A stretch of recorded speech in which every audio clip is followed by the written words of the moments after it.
Hey guys, sorry I've been MIA for a little bit, but it's that time of year. And I have a crooked lamp. That's so cute. So I just want to take a few minutes and talk about rubrics really quick, and how important they are.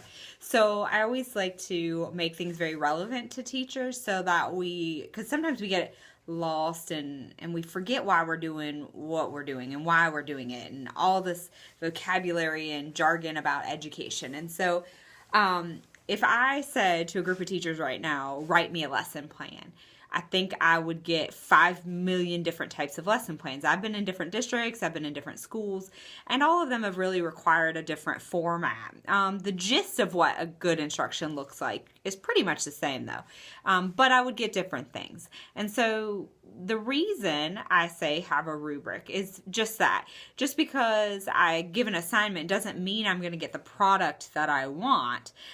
Because I have to set those expectations. It also doesn't mean that the people I have said I want this assignment done or it's going to be due at this time doesn't mean that they're uneducated or that they don't have the skill. It means that I just haven't given them and scaffolded them to that process to give me exactly what it is I'm looking for. And so the importance of rubrics, I think, is one, make sure that you have them prior to instructing. If you are going to do something that requires a rubric, if it's a task-oriented product that you want or a performance-based product. And that, I think, the most important thing to do is I always kept my great examples from other student work, artifacts, to say, this is my exemplar. This is what I expect. And so this is it. And here's the rubric, and this is how I graded this, so that students get to see, okay, I know exactly what she means.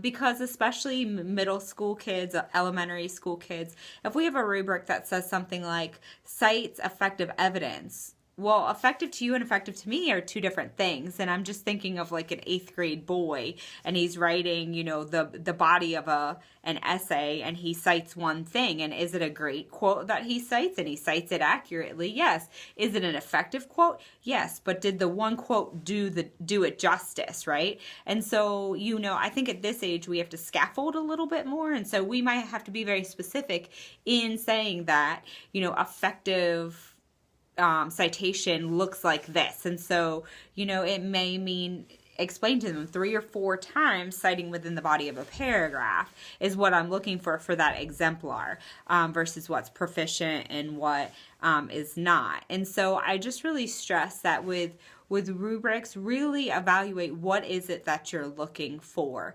And creativity, of course, is part of it. But, back in the day, there used to be a lot of rubrics with like, oh, creativity, it's colorful. Does colorful really measure what the knowledge of the student is? It doesn't. And also with those rubrics, if we have projects that are going home, are we really measuring, again, the student work? Or are we measuring parent work? And so just, again, be conscientious of how your rubric is set up. And I know I looked back through a few of mine the other day and I was like, oh my God, this is horrible. I did have the creative piece in there, which there's nothing wrong with. But what does creative mean? What does it look like?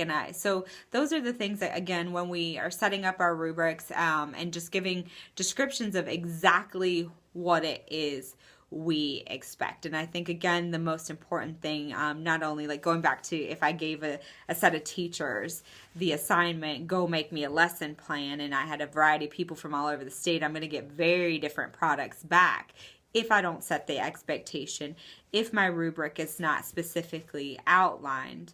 And so, again, give those kids the scaffolding that they need to be successful in rubrics. And we'll come back to that a little bit more later on.